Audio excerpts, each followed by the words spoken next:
ஸ்ரீமதே ராமானுஜாய நமः. வசுதேவசுதம் தேவம் கம்சச்சாணூரமர்தனம் தேவகீ பரமானந்தம் கிருஷ்ணம் வந்தே ஜகத்குரும். நாள்தோறும் பகவத்கீதையில் நம்ம 6வது அத்தியாயத்தினுடைய கடைசி ஸ்லோகத்தை இன்றைக்கி பார்க்க போகிறோம். இது வரைக்கும்லாம் பகவான் யோகத்தை பற்றி தான் பல விதமாக சொல்லிட்டு வராரு. அதுவும் முந்தின ஸ்லோகத்தில் ஒரு யோகி எப்படி சிறந்தவர் அப்படின்றத பகவான் சொல்லியிருக்காரு. இப்போ நம்ம இது வரைக்கும் பார்த்ததெல்லாம் ஆத்மா, உடலும் ஆத்மாவும் வேறு வேறு, அப்புறம் யோகத்தினுடைய சக்தி, யோகம் எப்படி செய்கிறதுன்னு எல்லாம் பார்த்துட்டு வந்திருக்கோம். இங்கே பக்தின்றது இது வரைக்கும் வரவே இல்லையே. பக்தின்றது பகவான் மேலே நம்ம காட்ட வேண்டியது. ஆனால் இங்கே இது வரைக்கும் ஆத்மா ஆத்மா ஆத்ம அனுபவம், ஆத்ம சாட்சா்காரம் இப்படின்னு தான் போயிட்டுருக்கே தவிர பகவான் கிட்ட பக்தி காட்டுறதை பற்றிலாம் இன்னும் பேசவே இல்லையே அப்படின்னு சொன்னால், அடுத்து 7வது அத்தியாயத்திலேருந்து அதை பற்றி தான் நம்ம தெரிஞ்சுக்க போகிறோம்.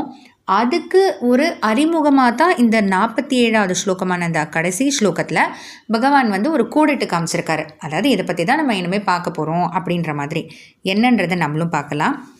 யோகி நாமபி சர்வேஷாம் மத்கதேனாந்தராத்மனா ஸ்ரத்தாவான் பஜதே யோ மாம் சமே யுக்ததமோ மதஹ. இது வரைக்கும் நம்ம ஆத்ம சாட்சா்காரம், அதாவது ஆத்மாவை உண்மையாக உணர்கிற நிலை, ஆத்ம அனுபவம், ஆத்ம விஷயங்கள் பற்றியே சிந்தனை, இதை பற்றியே தான் நம்ம பார்த்துட்டு வந்துட்ருக்கோம். இனிமேல் பகவான்கிட்ட பக்தி காட்டுறதை பற்றி எப்படின்னு பார்க்க போகிறோம். அதை பகவான் இங்கே லைட்டாக ஒரு இன்ட்ரொடக்ஷன் மாதிரி கொடுத்துருக்காரு.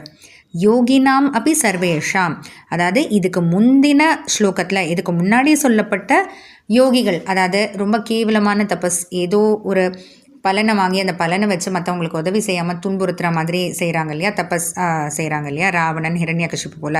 அந்த மாதிரி கேவலமான தபஸ் செய்கிற அந்த யோகிகளை விட, அதே போல் ஞானிகள் வெறும் உலக விஷயங்கள் பற்றி மட்டுமே தெரிஞ்சு வச்சுருக்கக்கூடிய அந்த மாதிரி ஞானிகளை விட, அதே போல் ஏதோ பலனுக்காக மட்டுமே தன்னுடைய கர்மங்களை செஞ்சுட்டு வர அந்த மாதிரி கர்மங்கள் செய்கிறவங்களெல்லாம் விட அப்படிப்பட்ட இந்த யோகிகளெல்லாம் காட்டிலும் மத்கதேன அந்தராத்மனா, தன்னுடைய நெஞ்சை என்னிடத்தையே என்னிடத்துலையே பகவானிடத்தையே செலுத்தக்கூடிய ஒரு பக்தவன் அப்படி மாதிரி செய்கிறாங்க இல்லையா. ஸ்ரத்தாவான், அதுவும் எப்படி தன்னை பகவானை அடையணுன்ற அந்த ஒரு விருப்பம், அந்த ஒரு விருப்பத்தோட யஹ பஜதே மாம், யார் இப்படி என்கிட்ட பக்தி பண்ணுறாங்களோ ச மே மத்தக யுக்ததமக, அதாவது என்னை பொறுத்த வரைக்கும் அப்படிப்பட்ட ஒருத்தர் தான் மிகச்சிறந்தவன் அப்படின்ட்டு பகவான் சொல்கிறாரு.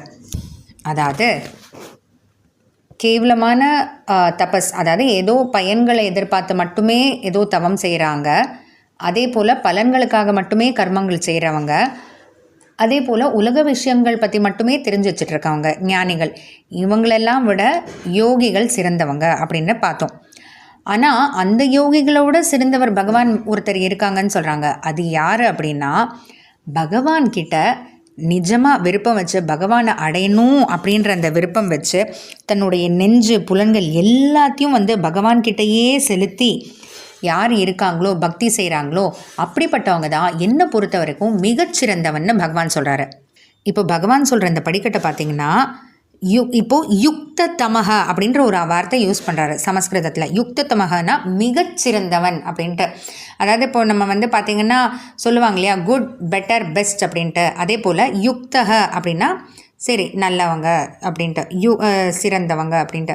யுக்த தரக அப்படின்னா அதை விட சிறந்தவங்க அப்படின்ட்டு. யுக்த தமகனா மிகச்சிறந்தவன். இப்போ யுக்தகன்றது யார்? இந்த மாதிரி ஏதோ பலனுக்காக தபஸ் செய்கிறவங்க, கர்மங்கள் செய்கிறவங்க, உலக விஷயங்கள் பற்றி மட்டுமே தெரிஞ்சு வச்சுருக்கிறவங்க, இவங்கெல்லாம் யுக்தக. அடுத்து இவங்களோட ஒரு படிக்கட்டு மேலே இருக்கிறவங்க யுக்த தரக, அதாவது ஆத்ம விஷயங்களில் பற்றி மட்டுமே நினச்சிக்கிட்டு ஆத்ம அனுபவத்துக்காக யோகம் செய்கிறவங்க. அடுத்து இதுக்கும் ஒரு படிக்கட்டு மேலே தி பெஸ்ட் அப்படின்னா யுக்த தமக அப்படின்றவங்க பரமாத்மா அனுபவம், அதாவது பகவானுடைய அனுபவத்துக்காக மட்டுமே இருக்கிறவங்க அப்படின்றத யுக்த தமக, மிகச்சிறந்தவன்னு பகவான் என்ன சொல்கிறாரு, என்னை பொறுத்த வரைக்கும் அவங்க தான் அப்படின்ட்டு பகவானே சொல்லிட்டாரு.